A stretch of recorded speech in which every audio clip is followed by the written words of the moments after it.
मनोज एक छोटे से गांव में रहता था। उसके पास खेती के लिए एक छोटी सी जमीन थी। वह खेती करने का सोचता रहता और एक दिन उसने फैसला किया कि वह खीरा की खेती करेगा। उसने अपनी जमीन में खीरा की खेती शुरू की। हाल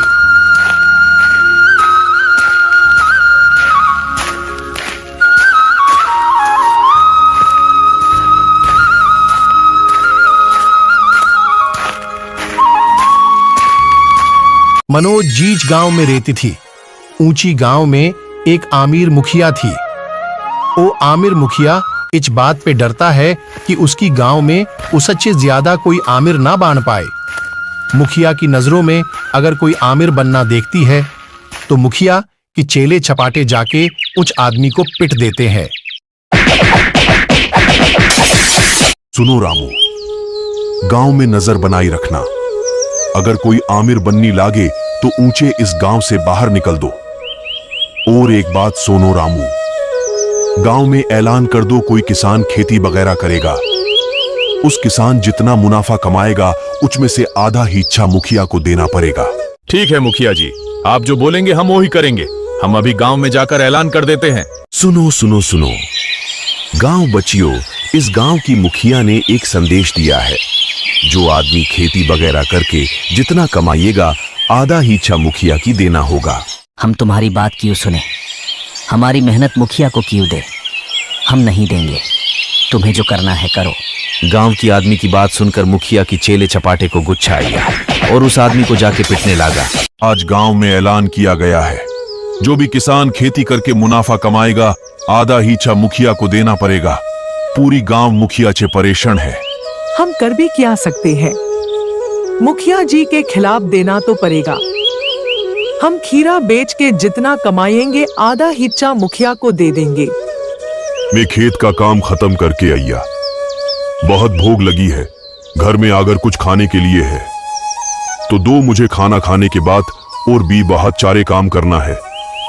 अगर खेत में सही से खीरा आ जाए अनि खीरों को बाजार लेकर बेचेंगे। आपने ठीक कहा। हम ऐसे गरीबी में और कितनी दिन जिएंगे? काल से मैं भी आपके साथ खेत में काम करने जाऊंगा। आप बिस्तर पे बैठिए, मैं आपके लिए खाना लाता हूँ। मनोज और उनकी पत्नी दोनों साथ खाना खाकर सो जाती हैं। सुबह होने के बाद पहले तो कुछ समस्याएं आईं, लेकिन धैर्य और मेहनत से उसने उन्हें हल किया। वह खेती में पूरी मेहनत और लगन से काम किया। उसकी मेहनत और लगन ने उसे खीरा की खेती में सफलता दिलाई। समय बीतता गया और मनोज की खीरा की खेती में बढ़ोतरी हुई। उसकी खीरा बाजार में बहुत चाहती थी। मनोज ने अपनी खीरा की उत्पादन को बढ़ाने के लिए और बेहतर तरीके से बेचने के लिए नए तकनीकों का भी इस्तेमाल किया। धीरे धीरे मनोज का खीरा का व्यापार बढ़ता गया। उसका गांव अब उसके खीरा के लिए प्रसिद्ध हो गया था। उसकी मेहनत और संघर्ष ने उसे न केवल आर्थिक रूप से सशक्त बनाया, बल्कि उसने अपने गांव की सामाजिक आर्थिक स्थिति को भी सुधारा।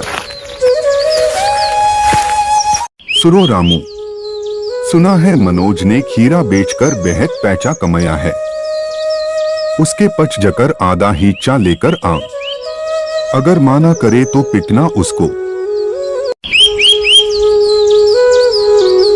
सुबह होने के बाद मुखिया की दो चेले मनोज के घर के लिए निकाल पार्टी है। मनोज की घर पहुंचने के बाद मनोज से बात करती है। मनोज, तुमने खीरा बेचकर जितना मुनाफा कमाए हो, कुछ में से आधा हिस्सा मुखिया जी को देना होगा। हम मुखिया जी को आधा हिस्सा नहीं देंगे। हम क्यों दे मुखिया को? हमने बेहद मेहनत किए हैं। इतना सुनकर उन दोनों को गुस्सा आती है। फिर किया मनोज को पीटने लगती है। मार खाने के बाद मनोज ने डिसाइड किया कि वो मुखिया के नाम पे केस करेंगे। मनोज ने गांव की एक पुलिस अधीक्षक के पास जाकर सारी बात बोली।